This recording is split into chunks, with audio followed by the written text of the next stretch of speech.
অন্যায় করবে না তার বিরুদ্ধে অবৈধ রায় দেওয়া যাবে না। এর জন্য আন্দোলন করেছিলাম। কিন্তু 71-এর পরে আজকে 2024-এর জুলাই আগস্টের আন্দোলন আগ পর্যন্ত সেই বৈষম্য দূর হয়নি, মানবিক মর্যাদা প্রতিষ্ঠিত হয়নি, সামাজিক ন্যায় বিচার প্রতিষ্ঠিত হয়নি। আপনি কি দেখেছেন আওয়ামী লীগের আমলের অবস্থাটা কি? আওয়ামী লীগ কি করেছে? এমন কোন সেক্টর নাই যে সেক্টরকে সে ধ্বংস করেনি। আওয়ামী লীগ যাওয়ার পরে শুধু নিজেই যায় নাই, সুপ্রিম কোর্টের চিফ জাস্টিস তিনিও বিদায় নিয়েছেন। আওয়ামী লীগ যাওয়ার পরে দেখা যায় সিআইডির যে প্রধান তিনিও বিদায় নিয়েছেন। আওয়ামী লীগ যাওয়ার পরে এনএসআর প্রধান তিনিও চলে গেছেন।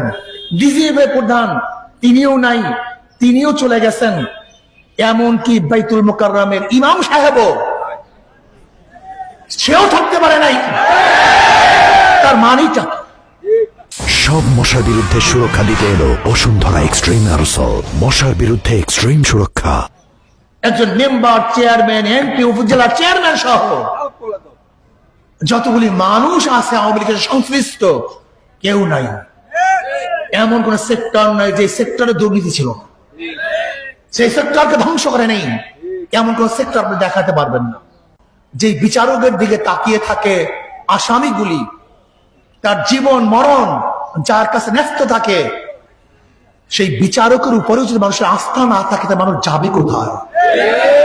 কোন জায়গায় যাবে আমাকে বলুন? রাস্তায় নিরাপদ নেই,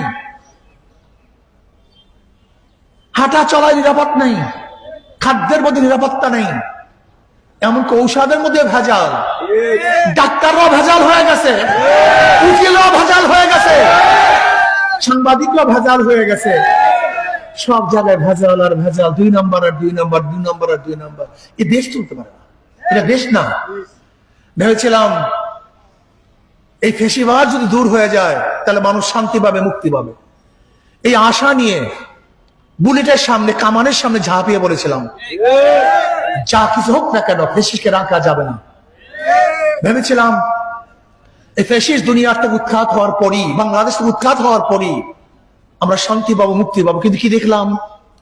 5ই আগস্টের পরে আবারও চাঁদাবাজি, আবারও দখলদারি, আবারও গুন্ডামি, আবারও মাস্তানি। আমরা কি দেখেছি? স্বামীকে বেঁধে রেখে স্ত্রীকে ধর্ষণ করার ইতিহাস এই বাংলাদেশে ঘটেছে। আমরা কি দেখেছি? মেয়ে বিবাহ দিবে না বাবা অস্বীকার করার কারণে এই বগুড়াতে বিএনপির একজন ছেলে একজন মেয়েকে পছন্দ করেছে, বাবা রাজি না হওয়ার কারণে সেই বাবাকে হত্যা করা হয়েছে। তজিমুদ্দিনে চাঁদা না পাওয়ার কারণে এই বিএনপির লোকজন স্বামীকে বেঁধে রেখে সমস্ত মানুষের সামনে, স্বামীর সামনে স্ত্রীকে ধর্ষণ করেছে। আমরা কি দেখলাম? একজন ব্যক্তি চাঁদা না দেওয়ার কারণে মার সামনে থেকে তুলে নিয়ে সেই যুবককে হত্যা করা হয়েছে। আজকে ঘর দখল, বাড়ি দখল, জায়গা দখল।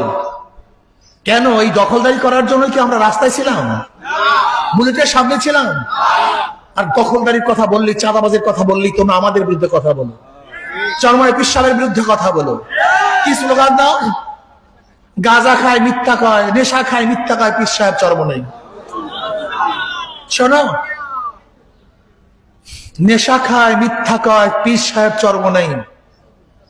এক জালেম আলেমদের বিরুদ্ধে কথা বলার কারণে আল্লাহ পাক গজবের মধ্যে এমন ভাবে নিমজ্জিত করেছেন, আন্ডাও নাই, বাচ্চাও নাই, সব ভাগছে। আজকে তোদের উপরে গজবের অপেক্ষায় আছে। লিখে রাখেন সাংবাদিকরা, লিখে রাখেন, গজবের অপেক্ষায় আছে। মনে যা চায় তাই করবা। তুমি ভেবেছো যে 90 দশক, এটা 80 দশক, 70 দশকের মানুষ, এটা ভেবেছো সেই 71, 69, 70, 81, 77। ভেবো না এটা 81 এবং 77, এটা 2025।